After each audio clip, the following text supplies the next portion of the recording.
Ofkalcha, nagaan oli nagaan wabulchu, nagaan oli nagaan wabulchu. Amma mata nurra qabu, tola nutta qabu, biyyi keenya nagaa ta'u, ayyaana gahaa nu haa kennu, gortuu sharranyaa waan na ajjeesu, biyyi keenya qabbanaa haa ta'u, malkaan nutti haa tolu, burqaan nutti haa tolu, abdaariin nutti haa tolu, biyya nagaa nu haa teechisu. Akkana qabeen ofii haa dhabu, ayyaana gahaa nu haa kennu, akka taawaan illatti haa guutu. Eebba agartanii mitiiree salaati. Hamma geenyu wal agarree mitiiree of arginee irraa mitiiree kanaafuu itti yaaduu qabna. Kanaafuu of gaafannee ofirraa kaanee akkaataa ittiin of sirreessinu, akkaataa ittiin of jajjabeessinu, akkaataa ittiin of baay'isu yoo irratti hin hojjenne borummoo kanaa gadi ta'uu dandeenyaan jedhu yaaddoo qabaa. Kanaafan kana kaase ifama of kalchaa kan nagaa nu oolche nagaa nu oolchu, kan nagaa nu bulche nagaa nu oolchu. Hamaa ammaa taanurraa haa qabu, tolaa nutti haa qabu, xinnaa keenya nutti haa guddisu, guddaa keenya nuuf haa bulchu, beekan keenya biyyaaf haa ta'u, wallaalan keenya illee beekarra haa baratu. Akka amma naa galutti warri as jirru kun baay'een keenya waan beeknuuf waan itti amannu qabna. Wanni nuti itti amannu suniif wanni nuti gochaa turre suni har'a akka nu fayyadaa hin jirre of argaa jirra natti fakkaata. Kanaafuu kanarratti Rabbi nu haa cimsu, Rabbi nu haa cimsu. Waa'een ayyaanni biyya keenyaa, lagni keenya, malkaan keenya nu owwaatee waan gaarii malee yaraa nurraa haa qabu. Biyya teenya biyya nagaa haa godhu, maatii keenya, biyya keenya, laga keenya nagaa haa godhu.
Ani bara kana keessa namumti haga kana na cinaa dhaabbachuutu baay'een gammada. Gammachuu guddaan qaba.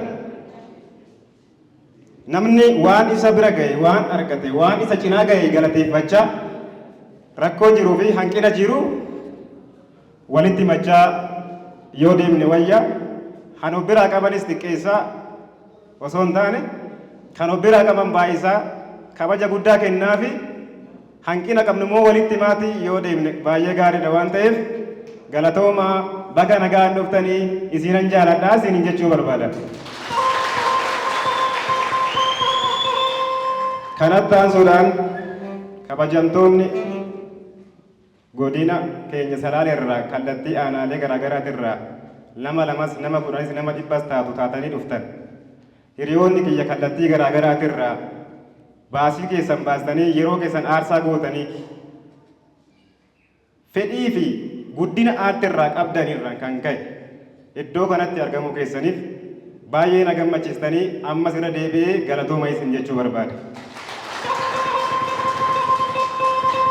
Inni biraa maanguddoon asii waa kaasaniiru reefu nuti wal malee hin qabnu jedhameera. Hojii aartii jechuun hojii nama tokkoo miti. Hojiin aartii hojii saba Oromooti. Hojii uummata Oromooti malee hojii nama tokkoo miti. Hojiin uummata Oromoo immoo gahee uummata Oromooti. Qabeenyi kun kan uummata Oromooti malee kan nama tokkoo miti jechuun barbaade sirriitti jechuudha. Artistiin tokko yookiin immoo weellisaan tokko gaafa hojjetee hojii sagalmaan gahu gubaabayii gurguddoo keessa ga'eet iddoo kana ga'a. Sirba gaafa teessee dhaggeeffattu salphaadha. Wantoota garaagaraa kitaaba garaagaraa gaafa teessee dubbistu salphaadha. Garuu aarsaa guddaa gaafata. Rakkoo guddaa keessa dabartee iddoo sana gahuudhaaf murannoo fi jabina qabaachuu qabda jechuudha. Kanaaf immoo haa xiqqaatus yaa guddatus waan saba kiyyaaf hin ta'a jedhee yaade hojjedhee gurra uummata kiyyaa akkanaaf gahu yeroo gabaabduu keessatti viidiyoon isaa itti hojjetamee xumuramaa jira waan ta'eef torban lama kan hin guunne keessatti sirbi kun gurra uummata Oromoo bal'aa akkanaaf gahuuf hojjedhee sadarkaa kana ga'eera jechuudha. Kanaaf akka ergaatitti kana yoon xiqqoo sinidhaamuu barbaade irra deddeebinee dubbachaa oolle faayidaan qabu waan ta'eef kallattii hundaammee waa'ee aartii kana bira dhaabbannu. Akkamitti dhaabbanna? Yaadan bira dhaabbanna. Haamileedhaan bira dhaabbanna. Qabeenya keenya jennee eeggattamannee booda bira dhaabbachuudha nu barbaachisa waan ta'eef. Qabeenya keenya immoo nu yoo bira dhaabbanne ganti dhufee bira nu dhaabbatu waan ta'eef. Kanaaf Oromoo waan keenya keessa gadi buunee qabeenya keenya haa ilaallu. Of maddiis, of fuulduras, of duubas ilaaluun nurra jira. Kanaaf qabeenya keenya aartiin qabeenya guddaadha waan ta'eef kallattii jirtan bal'aa irratti ergaa uummata Oromootiin akka naa geechan aartii bira dhaabbadhaa, aartii jajjabeessaa, uummanni keenya aartiin jaalataa, aadaa qabaa, safuu qabaa, beekumsa qabaa, dandeettii qabaa. Kanaafuu aartii biraa dhaabbannu naa jajjabaadha isiniin jedhaa. Ani kanumaanan xumuraa fayyaa naa ta'a naa jiraadhaa horaa bulaa deebanaa isiniin jedhaa galatooma.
rabdu be azarti iraga dikati sai barra balacho migirati iraga dikati sai barra balacho migirati Argasi dukumiti beja salaru nabirati Argasi dukumiti beja salaru nabirati Ejere tigatamo ke mani kababu dayadacha Ejere tigatamo ke mani kababu dayadacha Hiriyo nisidabde gantai mimaji taragacha Hiriyo nisidabde gantai mimaji taragacha Wallahu Nashanana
Happy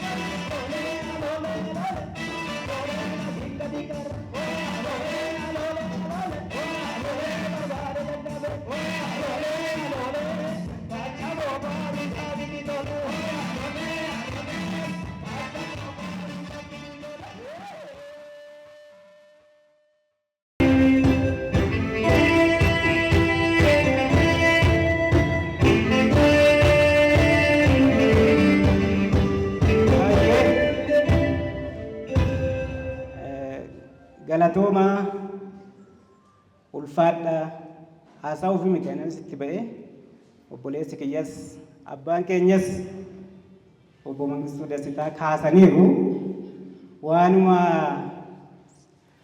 rakkoo ammaa kana keessa haala ammaa ulfaataa kana keessa daandii ulfaataa kana keessa yeroo ofiifuu dhaabbachuun dadhabametti nu bira dhaabbachuudhaaf rakkoo hedduu keessa baatanii warri as geechan galata guddaa nurraa qabdanii jechuma manas ba'e jechuudha.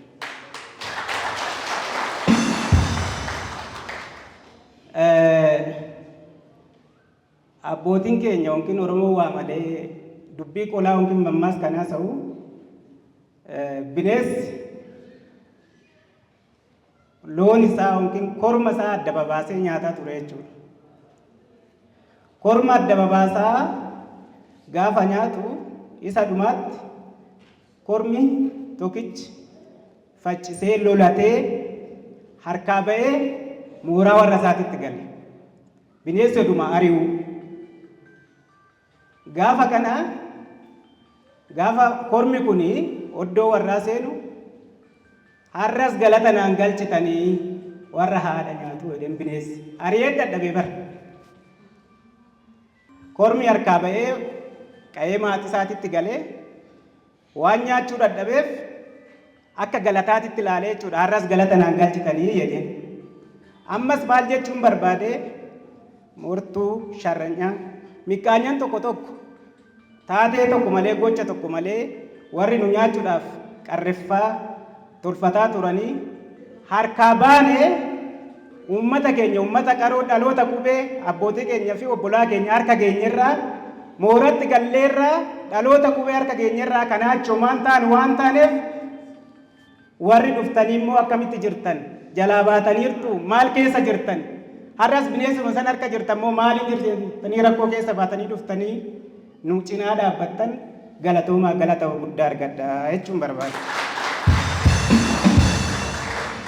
Abbaan korma isaa mooratti galchee bineensi ari'aa ture bineensa lolaa ture qooqera akka kormi kiyyaa gabuun bullee gootaraan keenya guutuudhaan midhaan itti naammaara jedhee ijoolleedhaan korma ofii nyaachifate san waa hundaan sin harka keenyarra waan ta'eef waan gootasintu beekaa ulfaadhaa jiraadhaa warri nu cinaa dhaabbatta warri hafelleen haa galatoomu gara fuulduraatitti.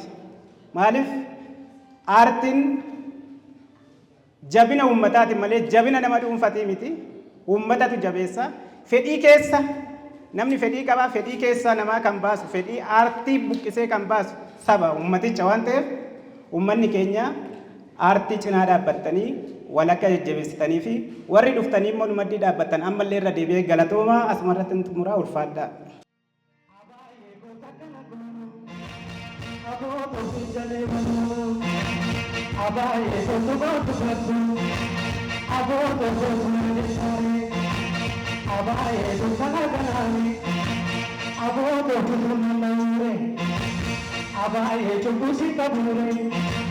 Abaye sanamari kari, apolo sundale kati, abaye gopani geroma, apolo nabuki bakari. Kurbazi nangala, kurbazi nangala, nangala, nangala, nangala, nangala, nangala, jada nangala, dia dia dia,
abaye kakana tisenti abondo kusentu abaye kadabula niti abondo parado ganiti abaye kotodo bantu abondo paragani yantu dumazi ngala ni alfunzi nani alfunzi abe nani shaka abe nani dia dia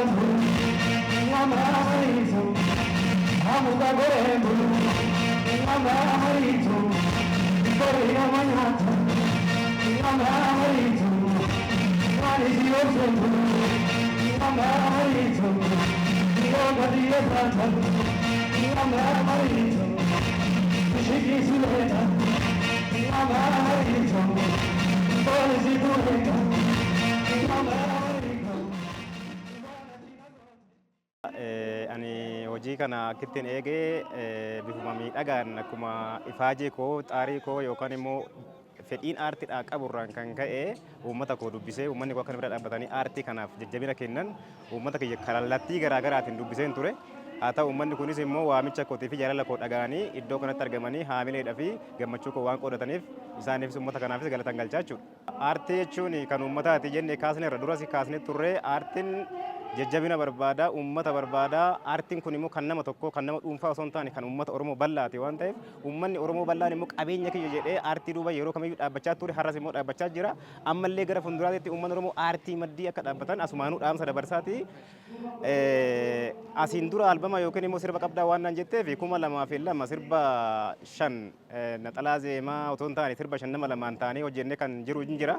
Sirbi suni 2002 gadhifamee yeroo sanatti kaasittiidhaan gadhifamee ture. Yaa ta'uuti baruma sana kaasittiin dhaabbatee miimoorii fi teephii miimoorii nyaatutti dhufe milkaan taane oggasitti garuu aartii kanan keessa jiruwanii duraani malee har'aa miti. Amma immoo sirba haaraa bareeda uummanni kiyya hin jaalata yookiin immoo uummata kanaaf hiikaa guddaa qaba ergaa guddaa qaba jedhee yaadee kanan itti yaade hojjedhee gurra uummataa ga'uunidha waanuma xiqqootu naafee jechuudha gara fuulduraatti. Gaarri gamaa gamanaa lakkoon kuni lakkoolee lola leencaa dhaqxi adurreen gaafa foolee. Gaarri gamaa gamanaa lakkoon kuni lakkoolee lola leencaa dhaqxi adurreen gaafa foolee. Yaa raggaatu maali harki harka nyaatu beekumsi keellee cimaadha michuun har'a lafeen taatu koodee kiyyaa koodee lubbuu qeerrensa koo aansin jibbuu koodee kiyyaa koodee lubbuu qeerrensa koo aansin jibbuu isa kanaadha mata dureen isa. Ayyee ani jalqaba irratti kanan galateeffachuu barbaadu obboleessa koo jalqabarraa hanga ammaatitti kan wajjin ture Biraanuu Dachaasaa jalqabarraa aartii kana akkan hojjedhee uummata Oromoo fuulduratti dhaabbadhee bifa kanaan ba'ee uummata kiyyaaf waan kana hojjedhu kan na jajjabeessu karaa hundumaan yaadan maallaqaan waa hundumaanuu kan namaddii dhaabbate obboleessa kiyya Biraanuu Dachaasaati. Kanaaf ammas waan namaddii dhaabbateef galata guddaan qabaa fi itti dabalee immoo uummanni Oromoo tokko tokkoon warri walitti dhufnu warri aartii jaalatu warri Oromoodhaaf ani Oromoodha jedhu warri aartii jaalatu hundisaa namaddii dhaabbatee warri na gargaare hundi isaanii galata qabu naa galatooma hin jedhaan.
Thank you.